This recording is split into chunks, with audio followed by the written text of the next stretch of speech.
제2화 부산포 상륙. 트악 제1번 대를 실은 병선은 거침없이 앞으로 나아갔다.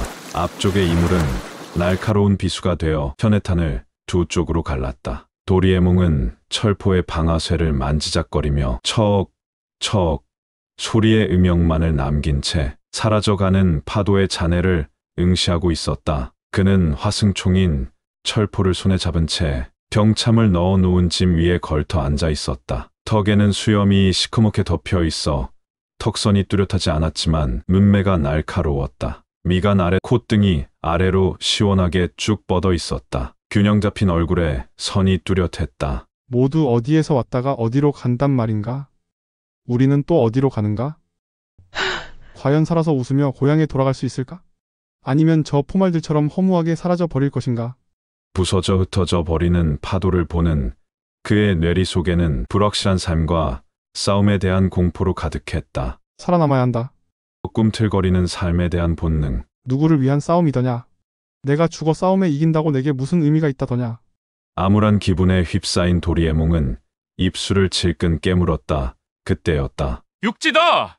육지가 보인다! 시야가 좋아 척후로 발탁된 병사가 흥분하여 외치고 있었다. 상념에 빠져있던 도리에몽은 정신이 번쩍 들었다. 타다다다닥 발 뒤꿈치를 들어 올린 채 선실을 향해 쟁걸음으로 달려가는 병사의 모습이 시야에 들어왔다. 전령은 누각의 층계를 잽싸게 뛰어올라 꼭대기에 있는 지휘실 앞에 이르자 한쪽 무릎을 꿇더니 큰 소리로 상황을 보고했다. 앞쪽에 육지가 나타났습니다. 부산포입니다. 소리가 하도 커 배안 전체에 울려 퍼졌다. 누각 안에서 작전을 세우며 전략을 짜고 있던 유키나가와 부장들이 보고를 듣고는 밖으로 모습을 나타냈다. 모두 갑옷을 걸치고 있었다. 투구에는 맹수 모양의 화려한 장식을 붙여놓았는데 이용을 나타내 싸움터에서 적의 기선을 제압하기 위한 것이었다. 장식된 투구와 갑옷을 몸에 걸치고 있는 외장들의 모습은 마치 승천하는 용의 비늘을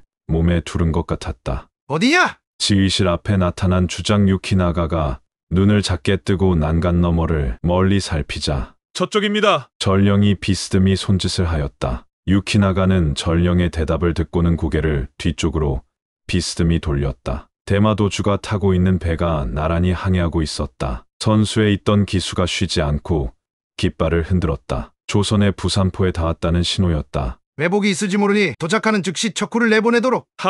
분부대로 시행하겠습니다. 자, 돛을 내려라. 노를 저어 서서히 다가가도록 하라. 촥 노가 일제히 들어 올려졌다가 바다로 떨어졌다.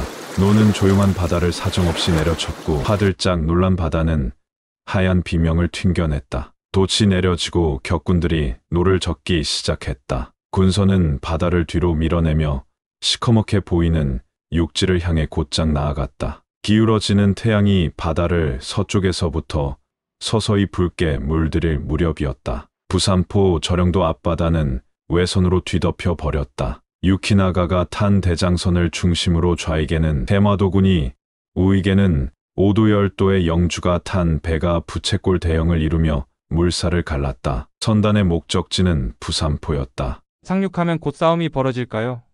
같은 마을에서 차출되어 온 고로가 도리에몽의 옆으로 다가와 말을 건넸다. 글쎄, 상대가 어떻게 나오느냐에 달렸겠지. 도리에몽은 건성으로 대답하며 앞을 살폈다. 도리에몽의 눈에는 육지가 거무스레한 형상을 하고 있었다. 시커먼 몸체를 한 거인이 바다에 천버덕 머리를 쳐박고 있는 것처럼 느껴졌다. 고로, 모두를 불러 모아라. 야이치, 고로, 히코베, 마타에몽, 다쿠로가 도리에몽의 곁으로 몰려왔다. 같은 마을 출신이라 한 배에 타고 있었는데 동년배인 야이치를 제외한 넷은 싸움 경험이 전혀 없는 젊은이들이었다. 상륙하면 바로 싸움이 시작될지 모른다. 목숨을 귀히 여겨라. 싸움터에서 죽으면 개죽음이다. 죽으면 여기에 버려진다. 살아서 돌아가야 한다. 명심해라. 도리에몽은 말에 또박또박 힘을 주어 강조했다. 알겠습니다.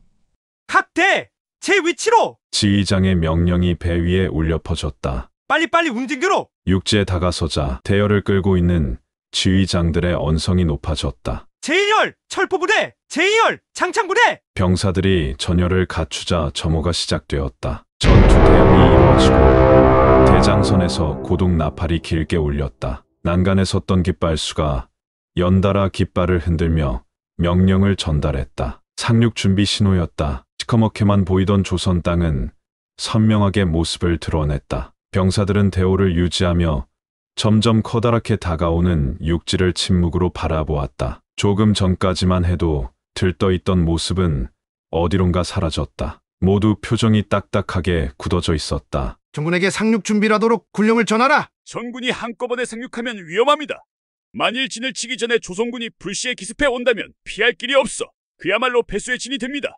나이토 주안이었다. 그는 작전 참모인 군사 역을 담당하고 있었다. 그럼 어찌하면 좋겠소? 방어를 위한 싸움이라면 몰라도 바다 건너 이국에서 배수의 진을 친다는 것은 자멸을 초래할 뿐입니다. 게다가 조선의 왕이 있는 한성까지 가려면 긴 싸움이 될 것입니다. 병사들의 희생을 최소화해야 합니다. 잘 알겠소. 치시마대가 선두로 상륙하라. 치시마대는 척후를 띄워 조선 측의 움직임을 살펴 보고하도록 하라. 정군은 안전이 확인된 후 하선한다. 선봉으로 상륙하는 것은 위험을 감수해야 한다. 유키나가는 자신을 가장 잘 이해해줄 사위인 요시토시에게 선봉을 맡겼다. 다른 영주들은 이번 전투에서 공을 세워 히데요시에게 잘 보여 출세하는 것이 목적이었지만 자신과 사위는 그들과 생각이 달랐다. 되도록이면 본격적 싸움이 시작되기 전에 조선 측과 화평이 성립되길 바랬다. 그런 만큼 자신의 생각을 가장 잘 이해해줄 사람은 사위 요시토시밖에 없다고 보았다. 위험하지만 선봉 상륙을 그에게 맡긴 이유였다. 군령을 전달받은 대마도주는 신속하게 움직였다. 척후대를 선봉으로 내보내라. 상륙 즉시 조선 쪽 동태를 살펴라. 정찰 조인 척후를 가장 먼저 내려보낸 요시토시는 뒤이어 근위대만을 동반한 채 소형선인 고아야선으로 옮겨 탔다.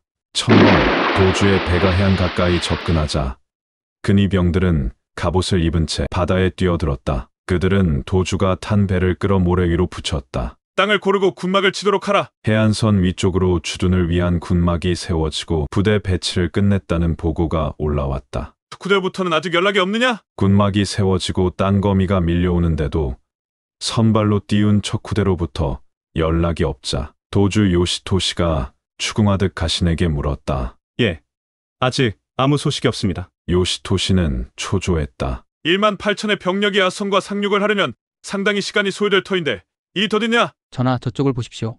측근 근위가 가리키는 곳을 바라보니 붉은 석양빛이 길게 꼬리를 내리고 있는 저령도 앞바다가 아군의 병선으로 가득 뒤덮여 있었다. 부산포 앞바다를 가득 메운 조선 침략 선봉대인 제1번 대 면모는 다음과 같았다. 총대장 희고국, 우토성의 성주, 고니시 유키나가, 이하 병사 7,000명, 군사역의 나이토 주안, 제1참모역의 대마도 도주 소요시토시, 히야 병사 5,000명, 통역을 겸한 군사역의 승려 겐소, 규슈 서쪽 히라토 섬의 성주, 마츠라, 휘하 병사 3,000명, 지마하라 성주, 아리마, 휘하 병사 2,000명, 오무라 성주, 오무라, 휘하 병사 1,000명, 우쿠의 섬, 오도열도 성주, 고토 스미하루, 휘하 병사 700명, 도합